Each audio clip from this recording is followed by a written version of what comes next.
Hello everyone, welcome back to Neetu's kitchen. आज हम बनाएंगे पोहा नमकीन, जो बहुत ही ज़्यादा क्रंची, टेस्टी और बहुत ही ज़्यादा मज़ेदार बनने वाली है। एकदम बाजार वाला पोहा नमकीन बनाकर हम तैयार करेंगे। यह ज़रूरी नहीं होता है कि हम इसे होली या दिवाली पर ही बनाएं। यह ऑल टाइम पसंद की जाने वाली नमकीन है। जैसे शाम में हमें छोटी मोटी भूख लगती है तो हम इसे चाय के साथ इंजॉय कर सकते हैं। तो चलिए बनाना शुरू करते हैं। और हाँ, इसका हम एक चटपटा मसाला भी घर पर ही बनाकर तैयार करेंगे। उसके लिए हम चढ़ाएंगे कढ़ाई, डालेंगे 1 चम्मच सूखी धनिया, 1 चम्मच सौंफ, आधा चम्मच काली मिर्च और 1 चम्मच जीरा। अब इसे हम हल्का सा सेक लेंगे। थोड़ा सा कलर चेंज हो जाए तो गैस का फ्लेम हम बंद कर देंगे और गरम कढ़ाई में ही डालेंगे 1 चम्मच रेड चिली पाउडर, 1 छोटा चम्मच हल्दी पाउडर, 1 चम्मच काला नमक और 1 चम्मच सादा नमक और 1 चम्मच चाट मसाला। अब सबको एक साथ अच्छे से मिक्स कर लेंगे। पाउडर मसाले हम गरम कढ़ाई में इसलिए डाल रहे हैं कि जो हल्दी और मसालों का जो कच्चापन है वो खत्म हो जाए। अब इसे हम निकाल लेंगे एक प्लेट में और ठंडा होने के बाद इसका हम फाइन पाउडर बनाकर तैयार कर लेंगे।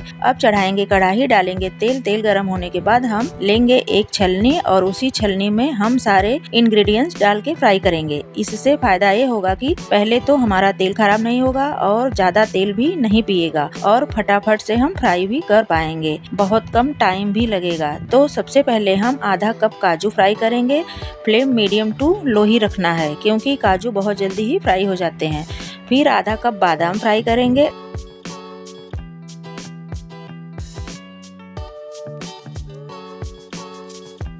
और आधा कप सूखा नारियल, इसे हमने पतले टुकड़ों में काट लिया था। अब डालेंगे आधा कप किशमिश और बस जब यह फूल जाए तो इसे भी हम निकाल लेंगे। अब डालेंगे रोस्टेड चना दाल, जिसे हम दालिया भी कहते हैं। यह तो ऐसे ही भुनी हुई होती है, बस हल्का सा गोल्डन कलर आ जाए बस इसे निकाल लेंगे। यहाँ पर एक बात जान ले कि अभी तक हमने ड्राई फ्रूट्स को फ्राई किया था तो फ्लेम लो टू मीडियम ही रखा था, लेकिन अब हम फ्लेम को हाई रखेंगे। इससे क्या होगा कि हमारा पोहा ज़्यादा तेल नहीं पिएगा और बहुत जल्दी फ्राई भी हो जाएगा। तो अब हम लेंगे कॉर्न पोहा और इसे भी फटाफट से फ्राई कर लेंगे। अब इसी तरह हम सारे बैच को फ्राई कर लेंगे। तो सारे कॉर्न पोहा को हम फ्राई कर लिए हैं। तो अब बारी आती है चिवड़ा की, तो इसे भी हम हाई फ्लेम पर फटाफट से सेक लेंगे।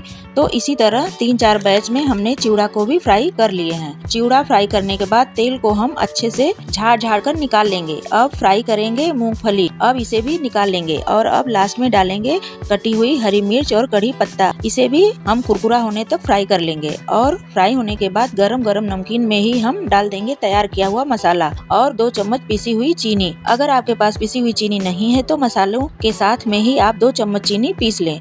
अब इसे हल्के हाथों से थोड़ा सा पहले मिक्स कर लें और फिर डालेंगे मूंगफली और फिर जो बचे हुए मसाले थे सब यहीं पर डाल देंगे।